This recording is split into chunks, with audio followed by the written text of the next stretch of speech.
Happy 420, y'all. This is a great idea for a holiday dedicated to one of humanity's most beloved plants, cannabis. Over the years, it's had dozens and dozens of nicknames: grass, pot, herb, ganja, weed, and nowadays you hear like loud, gas, sativa, so many different names. Cannabis is the scientific name, and it sounds quite sophisticated when you say it.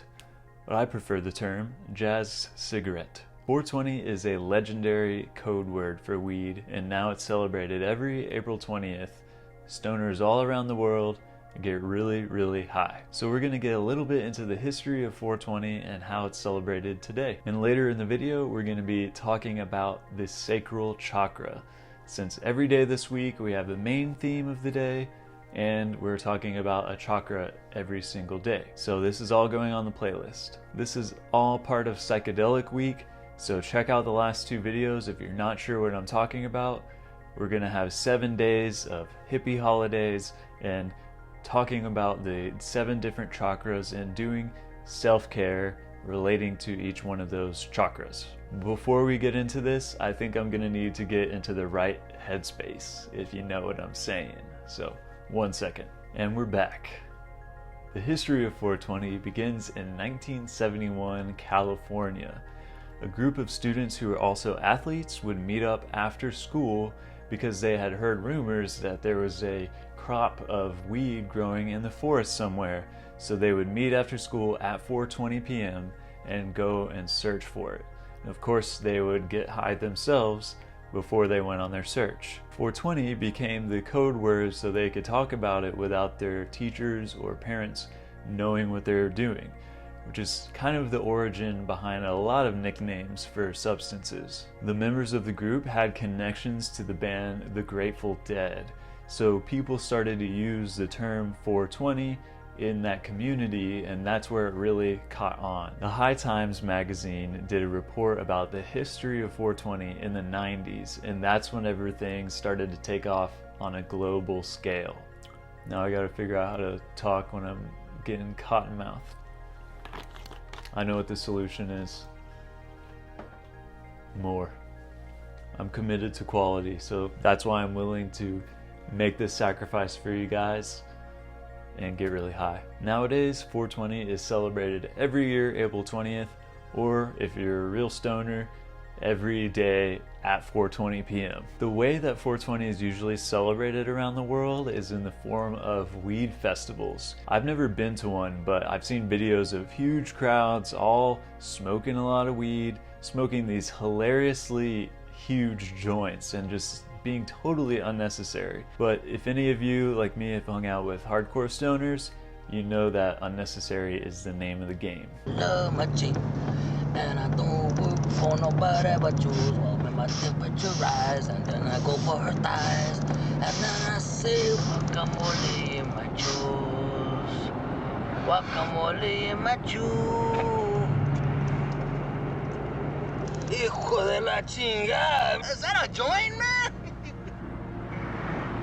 God damn, looks like a quarter pounder, man. I would like to add what weed has done to benefit me. I don't think it's good to use any substance every moment of every single day, but when you do use it, it can enhance the basic pleasures of life. I like to get stoned right before enjoying a sensory experience, like right before a really dank dinner, or before listening to an album, or before a concert or a light show. It's also been a great gift to my creativity, helping me to unleash the contents of my unconscious mind. The reason I love the term jazz cigarette for weed is because of the connotation of it being associated with music and improvisation specifically, and I've experienced how weed can benefit that. It helps with creating music on the fly for multiple reasons.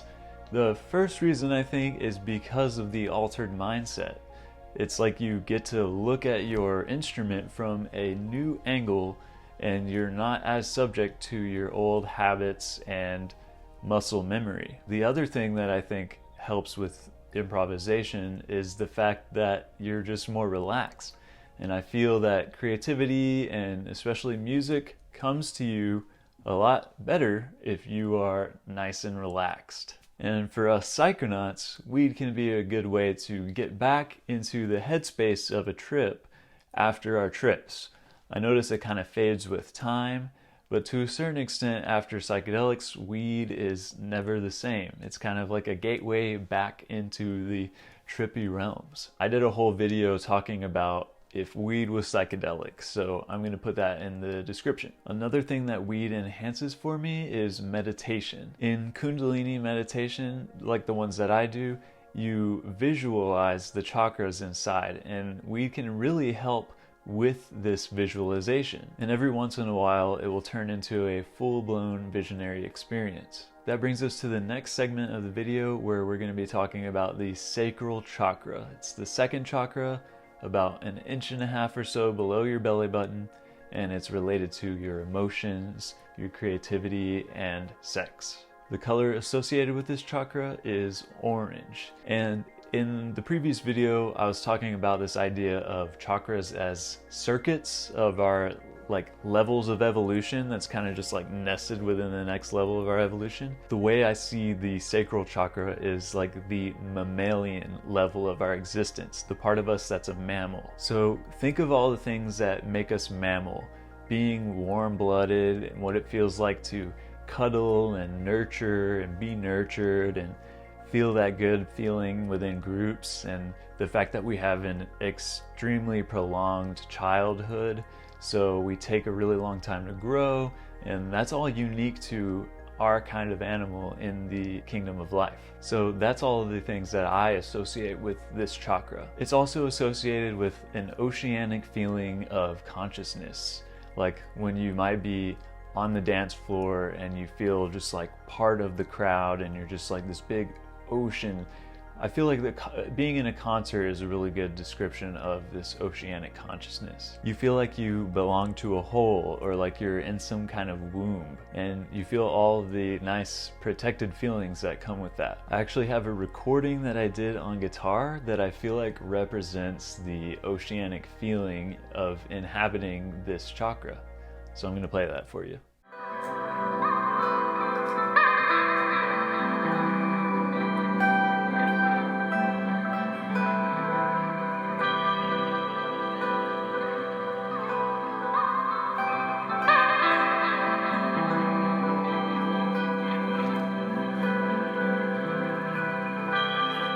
The thing about chakras is seeking balance. You can have a chakra that's either underactive or blocked, or it can be overactive, so you want to find a balance of that. With an overactive sacral chakra, you might be subject to being consumed by your emotions, high highs and low lows, or an unhealthy obsession with sex. If this chakra is blocked, you feel pretty much the opposite. You feel a lack of creativity, a lack of libido, and detached from your emotions. So today we're going to do a few different forms of self-care that relate to this chakra. So what I always like to do are sound meditations, yoga, and since this is an emotional center, verbal affirmations can be really good for this one. And it's important that you feel grounded in your root before we move up to the higher ones. So if you haven't seen that video, I recommend going back to that, at least kind of meditating on your root chakra first. I think one of the best ways to balance the sacral chakra is to be a good mammal. If you have pets or really close loved ones, cuddle them and play with them and connect to your inner child. I feel like that's the part of us that's a mammal. If you're around children, reconnect to your inner child and let yourself remember what that feeling was. Find what works for you. I'm just telling you what works for me. For sound meditation, I usually go for this guy, Temple Sounds. He does meditations where he also does like a verbal guided meditation, and he's playing the Tibetan singing bowls, and he has different sets of bowls for each chakra, and they're all representing different frequencies. And he has a lot of really good affirmations during the meditations too, so I would highly recommend him, and I'll put a link in the description. So I'll be doing all of those today with y'all, and let's see how we feel. That's going to be it for today's video. This is going on the playlist called Psychedelic Week, We're going to be doing a video every day, talking about a different chakra every day. So if you enjoy that, I hope I see you in the next one too. Peace.